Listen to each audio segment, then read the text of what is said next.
He may be taller and broader than you, but he's not stronger. Prove it to yourself if you don't believe me. I stood frozen at the door of room 404, hesitating. Leo swayed slightly, clutching the edge of his blanket as though he might collapse. If he can't even stay steady on flat ground, then I really am better than him. Confidence surged through me instantly. I've never missed. The system purred with smug satisfaction. Antagonist mission. Destroy an item the protagonist holds dear. Failure results in a 5-second electric shock, followed by a 2-minute countdown. Simple enough. I marched inside, snatched the blanket from Leo's hands, and yanked it hard. What a filthy thing. Disgusting. Just toss it out. The blanket caught on a protruding screw, veering off course. It slapped onto the bed of his roommate across the room. A small misstep, but the mechanical voice announcing mission completion was pure music to my ears. Mission complete. The antagonist has damaged the quilt stitched by the protagonist's grandmother upon his enrollment. Well done. Leo stared at me, expression unreadable, silent as stone. I curled 2 fingers into a mock stabbing motion near my eye. Keep looking at me like that, and I'll gouge your eyes out. Leo clenched his fists, breathing harshly, lips cracked and dry. His gaze dropped, red-rimmed and damp, as if one more word from me would break him. Tears welling up in his eyes. You're such a coward. Just tossing a blanket and you freak out like that? The more I thought about it, the more smug I felt. The system didn't lie. This mission was ridiculously simple. System gritted. Are you doing this on purpose? The precious item. I meant the glass cup, that large one on the table. It's your father's heirloom. Can't you see it? Sorry, I thought you meant the blanket. I'll be more careful next time, okay? System. Fine then. With the system pacified, I leaned back comfortably in the chair at the desk, picking up the glass cup, old, slightly fogged from years of use. I turned it over in my hands, examining it. Leo's eyes flickered now, locked onto me, unblinking. I like this cup. It's mine. You. Leo started to speak. But then a sudden flurry of footsteps echoed from outside, and a boy stepped into the room. Alexander glanced at his bed, then froze, eyes narrowing at the unfamiliar blanket. He lunged forward in one swift motion, grabbing it as if it were contaminated. In a sharp gesture, he yanked a book and shoved the blanket to the floor. A bloody dead mouse tumbled out, landing squarely on his shoe. The other side of the blanket flipped up, stained with something dark and matted, smeared in old blood. He recoiled instantly, hopping back in disgust. Leo, you? Rumors say that after the girl Alexander fancied rejected Leo, he treated him like dirt. Nothing about him was right in his eyes. He'd often team up with others to isolate Leo, and sometimes go so far as to retaliate directly. Such cruel behavior couldn't be his first time. I glanced at the bruises on Leo's arm. Old ones, not fresh. Probably another mark from Alexander. I stepped forward from behind Leo, chest out, letting my face show through. Sorry, I didn't know the blanket was mine. I'll replace it. I'll look into who's been doing something so vicious. Sticking a dead mouse in someone else's bedding. That's when Alexander finally noticed me, hidden behind the blanket, his face twisted, struggling to force a smile. Gabriel, you're here too. Don't worry. Probably just mice in our room. I'll wash it myself. I lifted my chin slightly and gestured sharply. Then help me throw it out. It's disgusting. All right. Alexander swallowed hard, then left without another word. Leo's voice was low, quiet, reaching for me with a hand. Give it to me. Not happening. I stood up, tilted his chin upward, his skin warm under my fingers. Leo carried a fierce warmth. The closer he was, the more it radiated like a furnace. I felt a strange jealousy flare up. I mimicked something out of old dramas, lightly slapping his cheek. Clean yourself up. Since today, you're mine. You're moving in with me. Leo's eyes welled up, his throat tightening as words failed him. I let out a quiet laugh, tilting my head back. Not interested? I didn't linger, turning away to grab the cup from the table. He'd come to me on his own. The best way to control someone is to hold their weakness. But by nearly 10 that night, Leo still hadn't shown up. I almost laughed aloud. Did he really think I wouldn't go through with it? I sent him 2 photos. One showed the glass cup and a hammer beside it. The other was the hospital website where his grandmother had just been admitted last month. After sending, I slipped on the new sleeve, wrapped the cup in bubble wrap, and slid it back into the safe. Half an hour later, Leo appeared at my door with his suitcase, pressing the bell. I smirked, like you'd really resist. Antagonist mission. Deliver a threat to the protagonist. Failure triggers a 5-second electric shock. Timer. 2 minutes. Leo's face was stone cold, his voice rough and low. I'm here. Give it back. Ask me to. Even if you did, I wouldn't hand it over. A shadow crossed Leo's brow, his jaw tensing. What are you planning? Well, he staggered mid-sentence, stumbling sideways as his body collapsed. Hey. I lunged forward, wrapping my arms around his waist, then collapsed under the sudden weight of his limp body. His skin burned beneath my hands. Mission countdown. 50 seconds. Leo, I'm smashing that broken cup into 8 pieces. Then you'll have to hold the shards and cry over them. Mission countdown. 20 seconds. I froze. That's already cruel enough. Target is feverish and unconscious, unable to receive input. Panic surged. I shook Leo's shoulders, pinched his nose, pried open his eyelids. Leo, if you don't wake up, your grandmother, the one with dementia, I'll force her to drink the most revolting celery juice. Mission countdown. 3 seconds. 1. Mission failed. A jolt of invisible current shot through me. I curled into a ball, muscles seizing. 5 seconds stretched like 5 lifetimes. When I came to, the floor was scattered with my own vomit. It hurt deeply. The system buzzed urgently. Not me. The task is random. Penalties are enforced. So what good are you? I flicked up my middle finger. Guidance? Conversation? When the doctor arrived, Leo still lay on the floor. He stared at me, stunned, and I managed a weak smile. Excuse me. The doctor lifted Leo halfway onto the bed, administered the prescribed medication, and left without asking more. Leo's forehead had cooled slightly. I could barely hold on any longer. I fell asleep as soon as my head touched the pillow. When I woke, my eyes still half closed, I reached out instinctively to touch his forehead. Before I could make contact, someone swatted my hand away. My mind snapped fully awake. The memory of last night's shockwave surged back. I smirked and fired off a sharp retort. You do well to watch your step. Your luck has run out. You need to face reality. You're in my hands now. Pray if you can. Want a glass? Forget it. You don't deserve so much as a sip. My family holds a major stake in the hospital where your grandmother's staying. One word from me. I mimed squeezing motion, leaving him to imagine the worst. Then I turned and walked out with my head high. As I brushed my teeth, a quiet pride swelled inside me. I was born to be the villain. Of all the people in the world, the system picked me. Proof it's got impeccable taste. Don't get too full of yourself.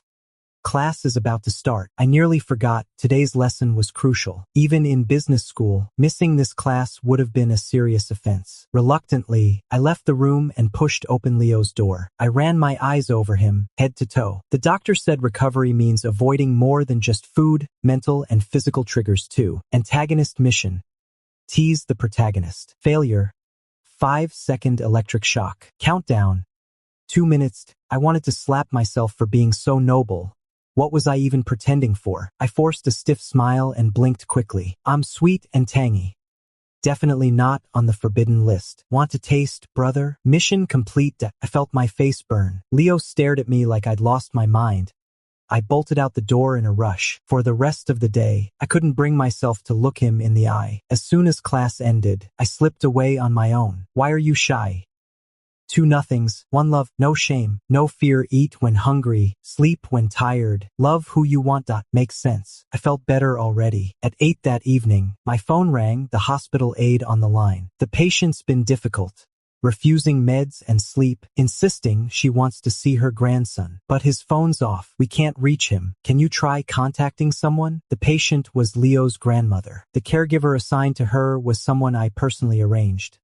More attentive than the others. After a pause, I said, I'll try, but after asking everyone I knew, no one had seen Leo. I grabbed my keys and headed out, muttering under my breath, I'm here to study the protagonist's weaknesses.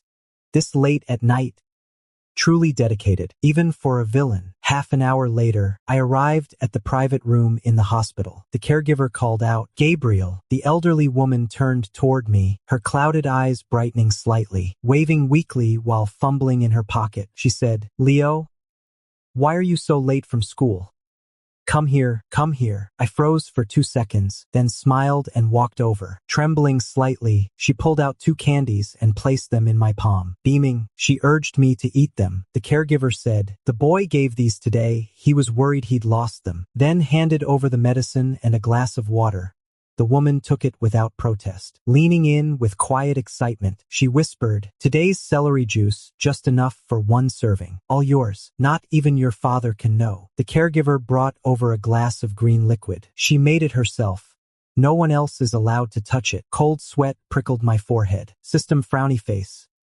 "No need to go this far, you're a villain, but we still uphold human rights." Fine lines gathered at the corners of her eyes, softness spreading across her gaze. I closed my eyes and drank it in one go. It's time for the old lady to sleep. The moment I stepped out of the room, my eyes met Leo's. Him leaning against the wall, silent and still. He had a half-empty water bottle in his hand. I snatched it from him and took a few quick gulps, washing down the bitter, salty taste still lingering on my tongue. Leo gave me this look. Half exasperated, half resigned. We'd already passed midnight by the time we got in the car. The space was tight. I caught a faint trace of antiseptic on Leo's skin. A fresh bruise marked his exposed wrist. There were likely more hidden elsewhere. If only there were a task that required him to take off his shirt right now. How did this even happen? Again, Alexander? Leo's so slow, he never even called me. I snapped. "Where were you? You eat my food, sleep in my home. Don't you owe me a report?" Side job. Leo's father had died after a car accident. The family had drained their savings, then taken on loans and debt. When the old lady was healthy, she'd done odd jobs to help keep things running. After her hospitalization, all medical costs and the debts fell onto Leo's shoulders. He was just a sophomore in college, yet already had years of working experience. This is really hard, but all this hardship will vanish once he meets Attack 1 and Attack 2. Thinking about it, my voice softened without warning. Just quit already. Can't make much money anyway. He'd get picked on the moment he left my sight. I handed him a card with a flick of my wrist. Unlimited. Today's reminder hit hard.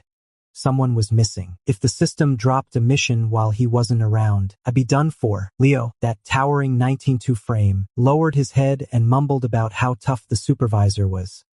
Scary to talk to. I'm scarier. I leaned in close. He wouldn't even stand up to Alexander. He'd be crushed out there, no doubt. Leo refused to quit. Left me utterly stumped. Starting the next day, I shadowed him 2 steps for every one he took. He didn't protest either. In the booth, Leo in his uniform glanced up at me. I stared back.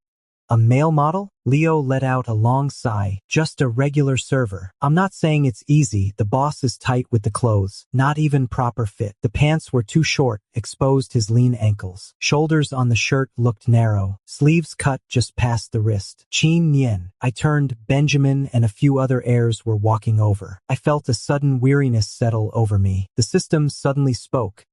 He's the main antagonist. My expression tightened instantly. A monster. A garbage dump?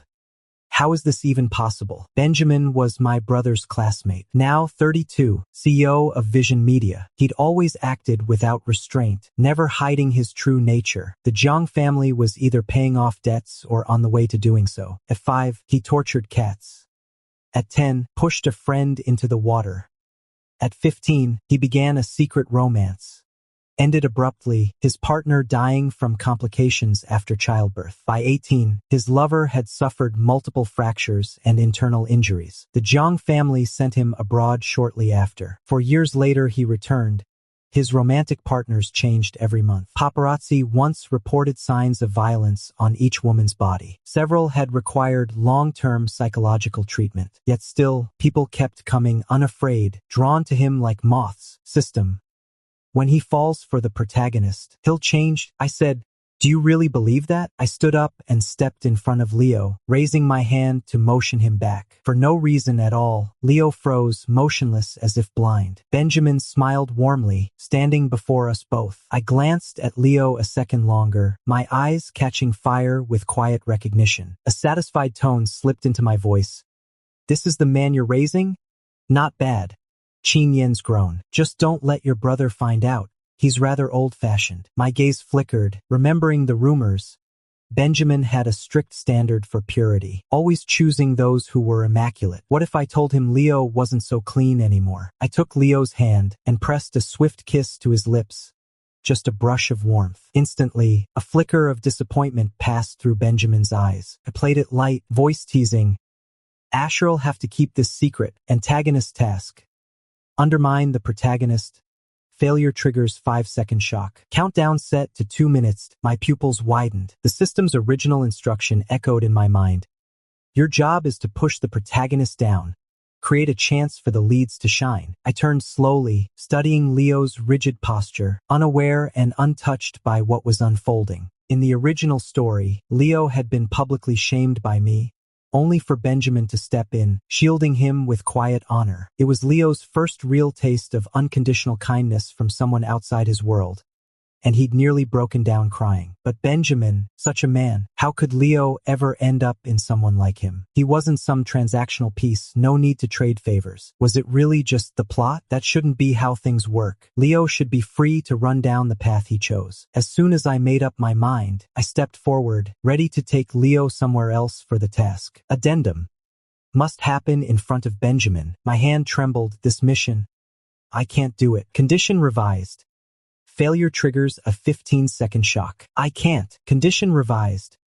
Failure triggers a 30-second shock. The system was quicker than me. You won't make it through. Just go through the motions. My body remembered the torment of those 5 seconds faster than my mind could react.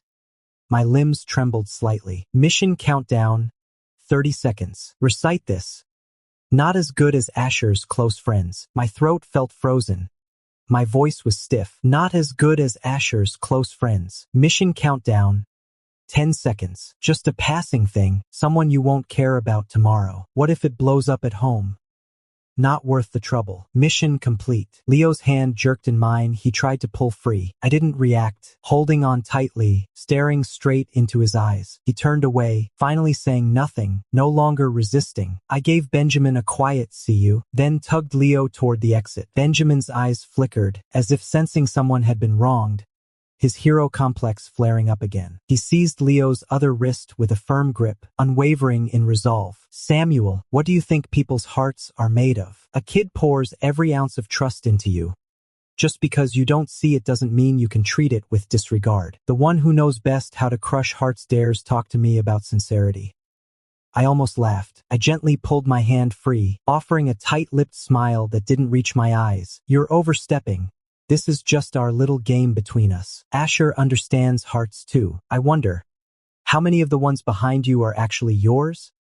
Or all of them? Benjamin's expression shifted slightly, and those standing beside him exchanged uneasy glances. By the way, my brother mentioned he hasn't seen you lately. Wondering if you ever got around to opening that gift from when you were 18. Benjamin's eyes darkened, his posture stiffening as he took a slow step back, cold and quiet. Tell him thanks for me. Otherwise, I wouldn't have had the chance to leave. Leo's job isn't sustainable. Not if he stays here. Benjamin is one of the bar's partners. He's already marked Leo as someone worth watching, too risky. I took Leo myself to meet the manager he'd described as harsh. Expected a long argument. But in 20 minutes, we walked out with his final paycheck settled. Leo struggles to read people accurately. He sees kindness as threat and cruelty as normal.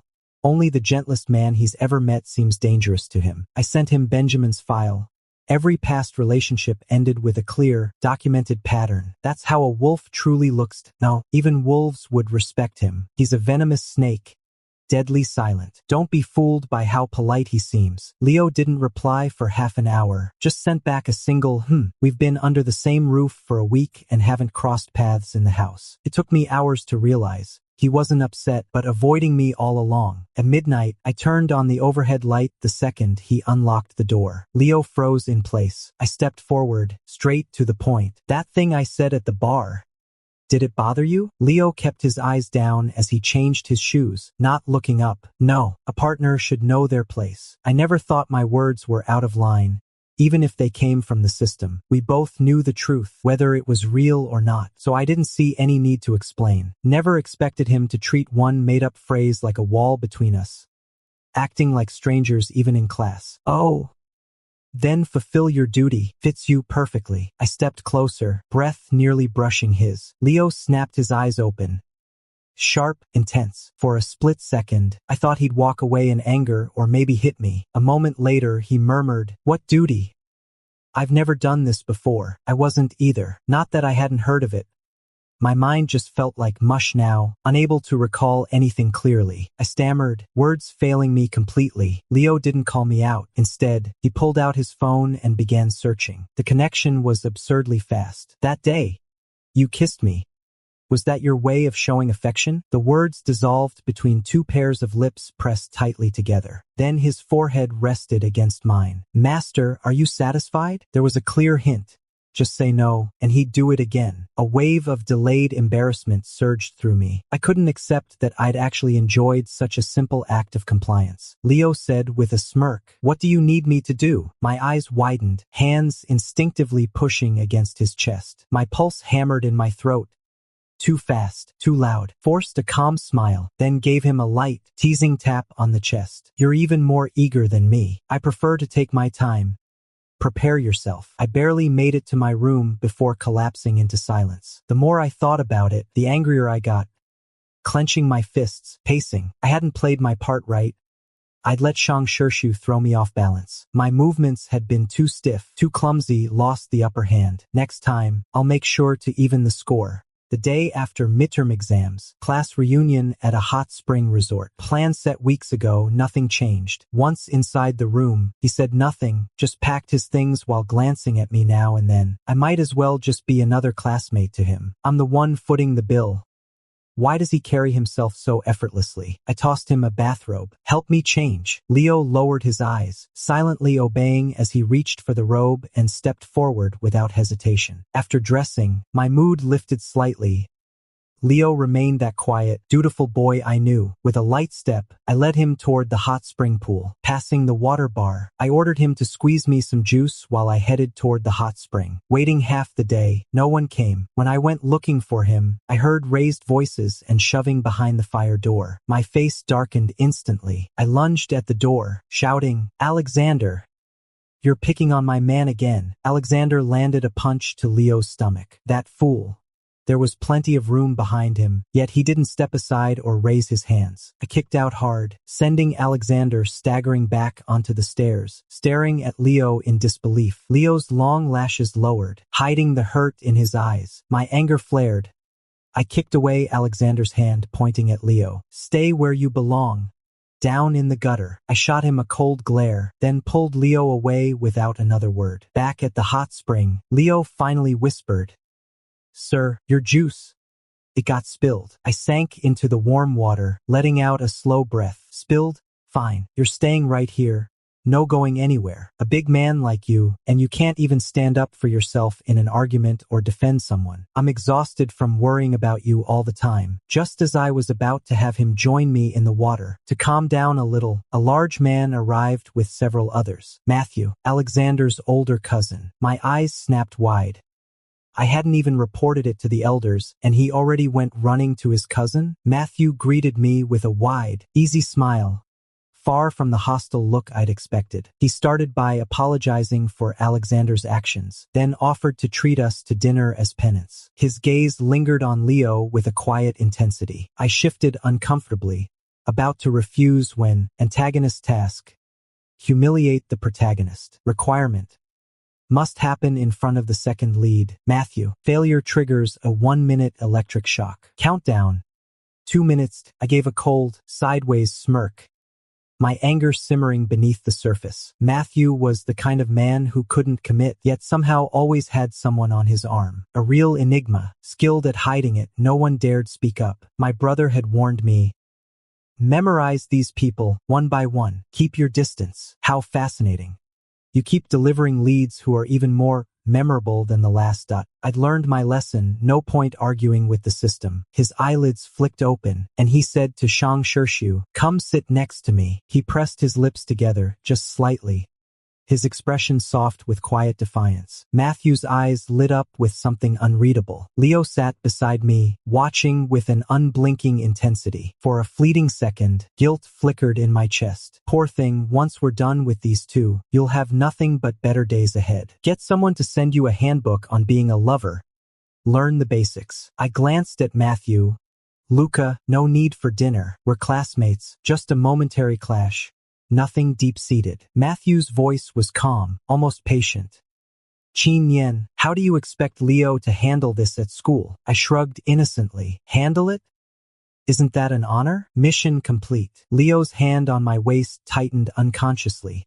Just enough to sting. Matthew gave Leo a long, quiet look, a faint smile playing at the corner of his lips, then turned and walked away with the others. Leo seemed genuinely upset. He'd rather squeeze into a room with someone else than be near me. I exhaled, rolled over, and drifted off to sleep. Let him cool down. Tomorrow's the day to make it right. But the next morning brought more than just the system alert confirming my villain arc had ended. There was also news that Shang's timekeeper had been taken. No need to guess, either Benjamin or Matthew did it. Leo wouldn't fight back, and couldn't even if he tried. Once in their hands, he'd be broken before long. And the sky was already shifting, dark clouds rolling in. Leo's father had died in a car crash during a storm. He'd been in the car too.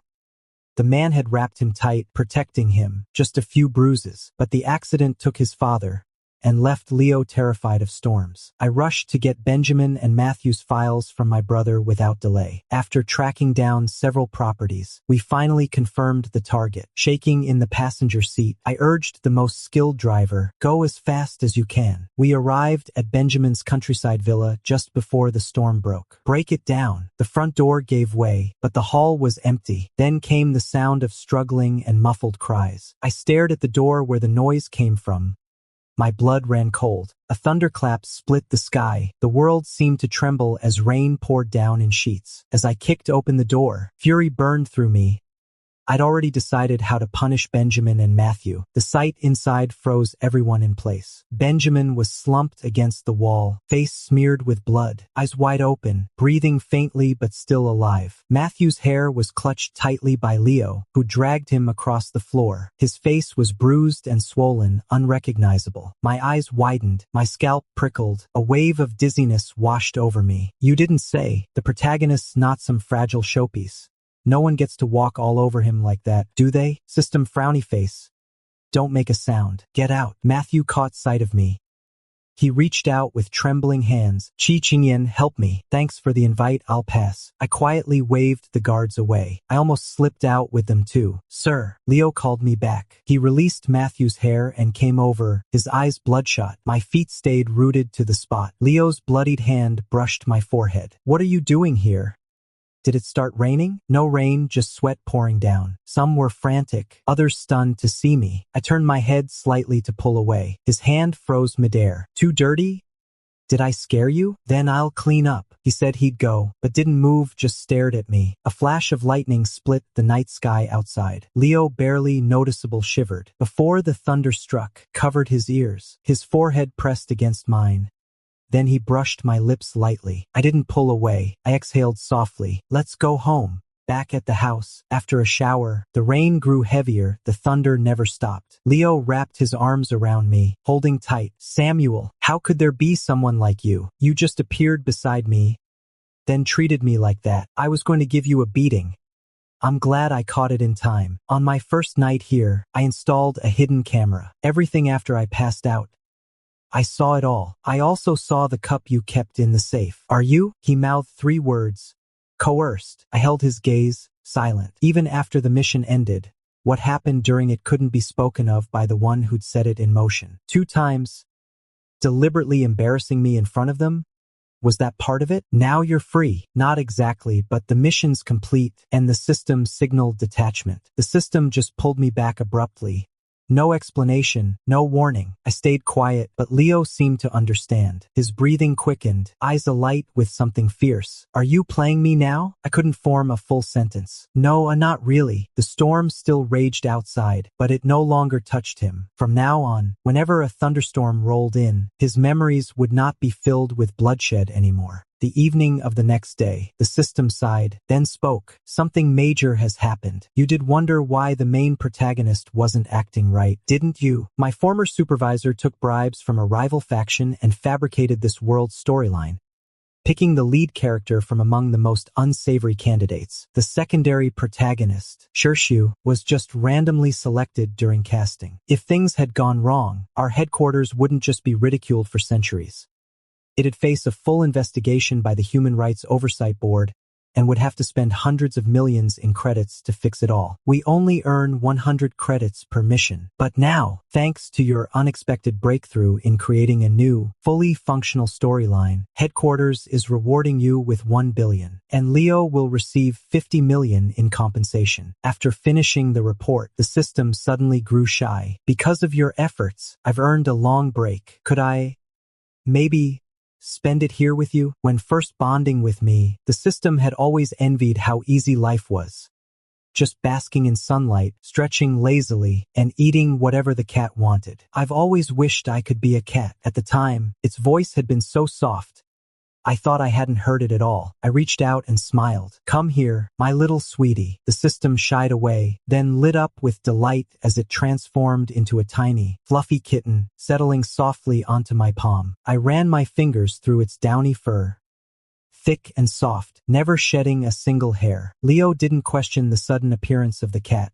No hesitation at all. He only muttered, down, when the tiny creature climbed onto his head to watch the movie with him. I know you understand. Out, Matthew told the secretary behind him, voice flat and sharp. The bruise on his face had nearly faded.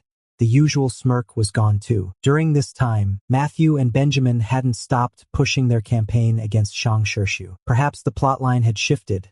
Now their luck seemed to be turning. Matthew's newly recognized half-brother, a long-lost son, had quietly stepped into the spotlight. Benjamin was drowning in scandals. Caught up in their own crises, they'd gone quiet for a while. The secretary left and closed the door behind them. The private room fell silent, just the two of us. I slid a thick stack of documents across the table toward Matthew. Clapping once, I laughed lightly. Benjamin's playing chess with masterful precision. Never realized how deep it went. Matthew flipped through them warily, his expression darkening. Where'd this come from? Don't get worked up, Luca, I said. Is that really what matters right now? The real point is, the half-brother you only just welcomed into your life, same share in the company as you, has been quietly tangled with Benjamin all along. Funny how the mother of your recently born illegitimate brother just happens to have ties with Benjamin. Benjamin and Matthew have been at odds since childhood. Infamous rivals in their social circle. You kick me, I'll return the favor tenfold. A rivalry with no clear end in sight. The incident that led to Benjamin being sent abroad at 18. Matthew quietly fed those details to my brother. Benjamin surviving overseas was sheer luck. Back home, it became harder for Matthew to act directly. The rumors swirling about Benjamin.